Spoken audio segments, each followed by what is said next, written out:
Hello, hello, hello. Good to see you. I'm just sitting here laughing about the stupid shit I say. You get fairy dust, I get fairy dust, and I give Amelie fairy dust, but she's in the other room listening to the new Taylor Swift album. Okay, so we're talking about complex PTSD, imperfection practice, and there's Goody Tama. I told you I stand Goody Tama, my freeze mode mascot, my freeze mode guru. He's taught me everything fabulous about freeze mode.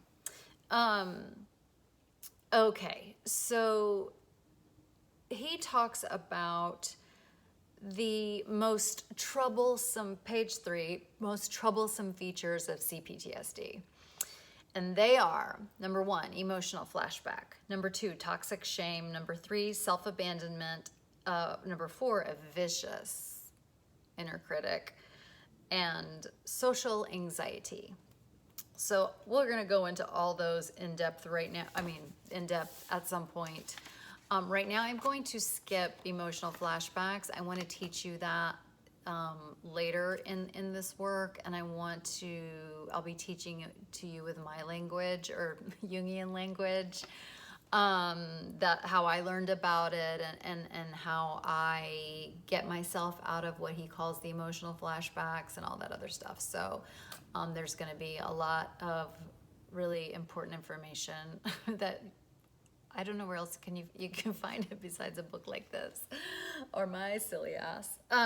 Okay, but it's out there. But you gotta dig. Okay, let's talk about toxic shame though. Oh fuck, toxic shame. Sometimes these words are hard to resonate with. So, you know how he talks about the fawn response. That is easy to resonate with. I know I'm a pathological people pleaser. Like, that is just in me. It's in my blood. It's in my cells.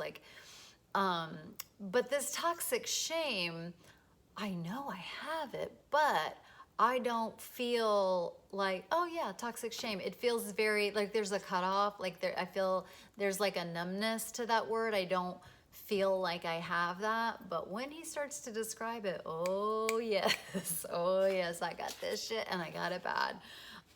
Thank God I have healed most of it. Okay, so he calls it, the toxic shame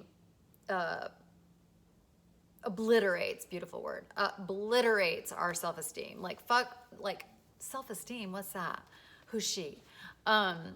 Obliterates our self-esteem with an overwhelming sense that she is loathsome, ugly, stupid, or fatally flawed.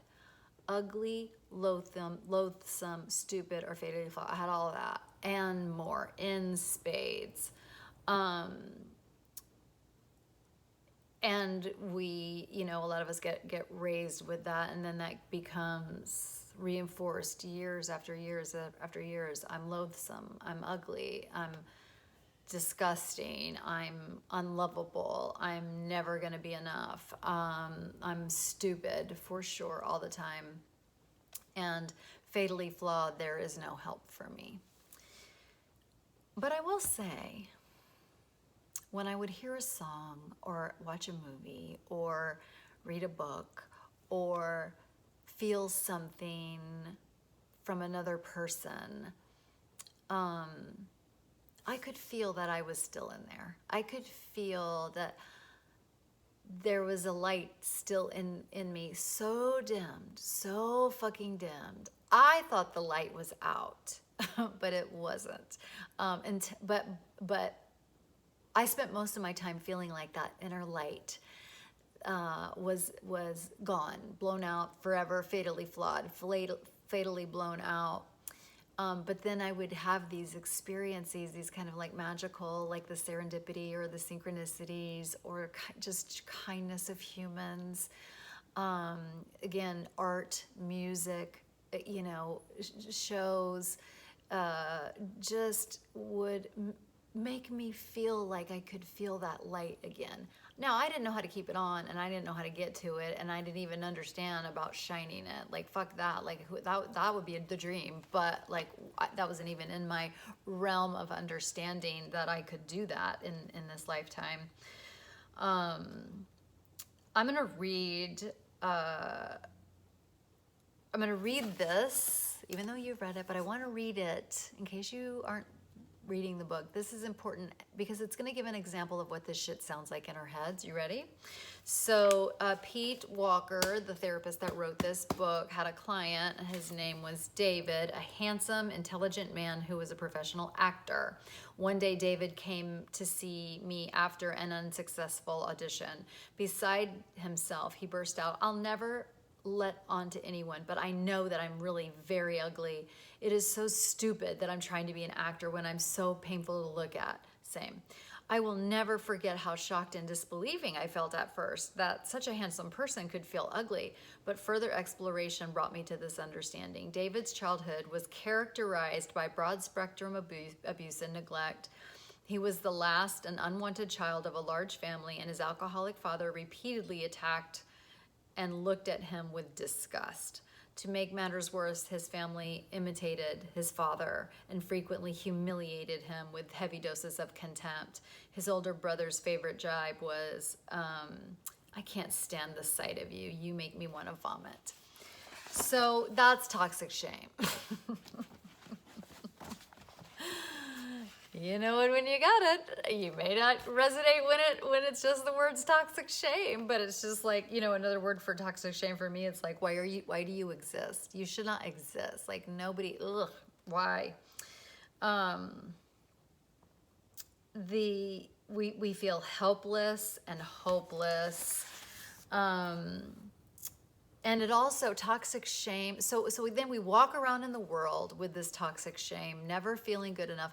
Some of us try to excel in things, but we either feel like it's an imposter syndrome if we do really well at it, or we fucking fail because, you know, we don't have that faith in us. That we can do something great, or we're the scapegoat, and so it's hard for us to get out of those patterns.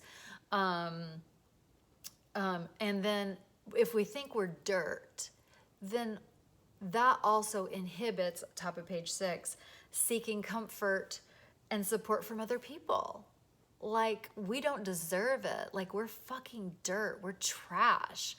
And so why would anybody, I truly thought I was hideous. I'm like this guy. Like, I truly thought I was a hideous monster. Please spare yourself and don't look in my direction. Like, please spare yourself. Also, besides that, you know, my childhood and up until like my early 20s, I was obese. And so it's like, don't look at this disgusting, fat piece of shit. Like, just like, and why would you like me? Like, why? Like, what's wrong with you? Like, you would like, I'm just, you know, that's the toxic shame. I'm just giving it a voice. And the reason that you're watching this is because you know that you're watching a bitch that has freed herself from that. Like, you know, you can feel it, you can sense it. I'm not saying it's completely gone, you know, and it can come back. You know, it's never done with us. My inner saboteur is never done with, you know, excited to give me some more toxic shame.